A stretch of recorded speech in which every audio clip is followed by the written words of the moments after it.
A reading from the Holy Gospel according to Mark. Jesus said to his disciples, "In those days after the tribulation, the sun will be darkened and the moon will not give off its light. The stars will be falling from the sky and the powers in the heavens will be shaken. And then they will see the Son of Man coming in the clouds and with great power and glory. And then he will send out the angels and gather his elect from the four winds, from the end of the earth to the end of the sky. Learn then the lesson of the fig tree. When its branches become tender and sprout leaves, you know that summer is near. In the same way, when you see these things happening, know that he is near at the gates. So amen, I say to you, this generation will not pass away until all these things have taken place. Heaven and earth will pass away, but my words will not pass away. But on that day or hour, no one knows, neither the angels in heaven nor the Son, but only the Father." The Gospel of the Lord.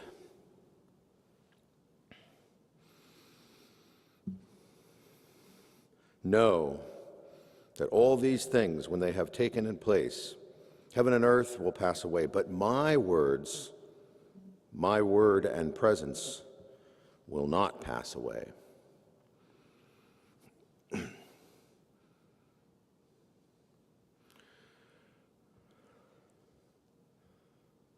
Open mine eyes that I may see glimpses of truth thou hast for me.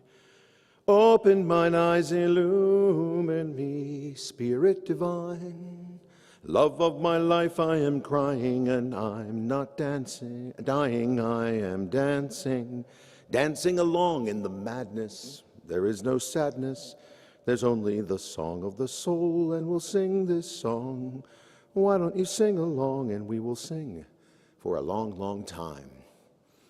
The Song of the Soul is an old anthem from the 70s done by an artist, Chris Williamson. I'm not sure what else Chris did. I know that she was someone who founded one of the first women's record labels, which was quite unusual back then when everybody was at the mercy of pretty predatory people in the music industry, but not Chris Williamson. She created her own space.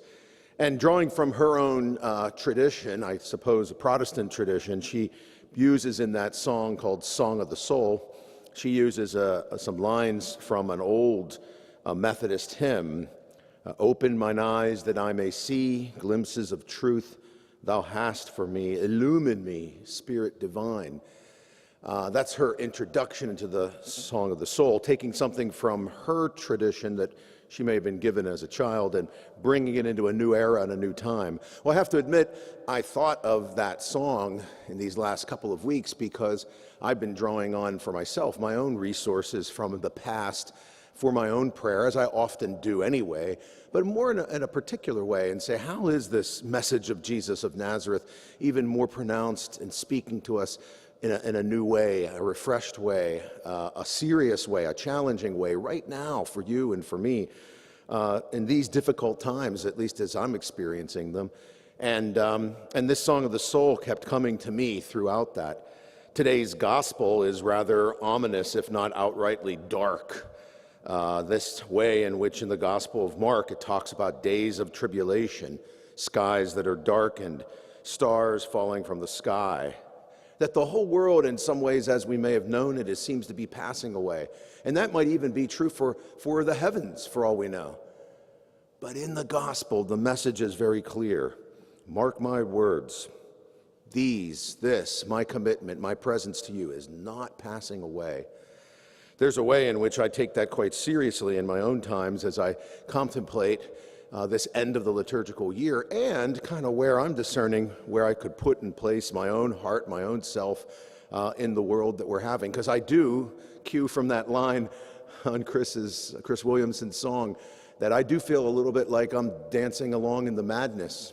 And I can't cave into the sadness, but let my song of the soul, something that's resilient and something that is buoying me and us up, let me grab onto that. Whatever grace it is, whatever hope it is that can be a thing that we do now by way of that hope that might take on a form of something refreshed and new, or maybe even resistance, or maybe even some kind of action that's demanded of me, of us now. There's a way in which I think of that kind of action. The other day, someone said to me, well, I'm not real political. I don't get involved. And I was really tempted to say to them, whatever choice you make is political. Wherever you're standing, it's political, whether you want it to be or not. Who we are, how we are, where we stand, what we say, what we don't say is political. Whether you vote or whether you don't vote, you're political, because you made a choice, and that choice has its own political consequences.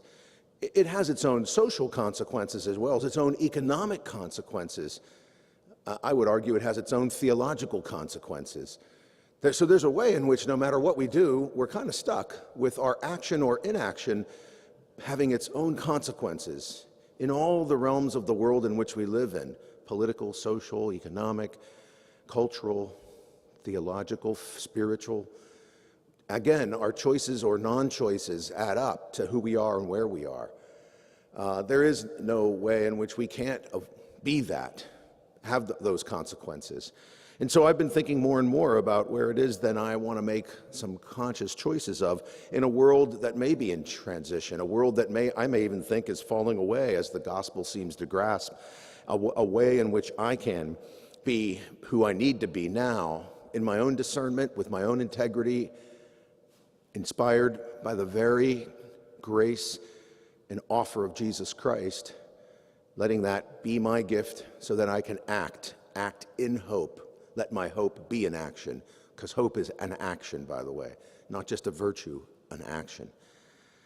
I'm inspired by yesterday's feast of Jesuit saints and martyrs, St. Roca Gonzalez, Juan del Castillo, and Alonso Rodriguez. All of them were Jesuits in the late 1600s, early 1700s in the Rio Plate region of South America, where they all ended up losing their lives in a very complicated reality of Europeans encountering Native Americans. The Jesuits were part of a large project to build out an ideal culture that grasped both the best of Native culture and the best of European culture, and they created these things called the reducciones, the missions. There's a great movie from the 1980s called The Mission with Robert De Niro and other famous actors, Liam Neeson, well worth a watch or a rewatch in these days. But that feast of those Jesuits who lost their lives in that complicated reality also falls on a day that we mark the anniversary of the 6 Jesuits and their 2 lay colleagues who were slaughtered in their own home in El Salvador 35 years ago yesterday.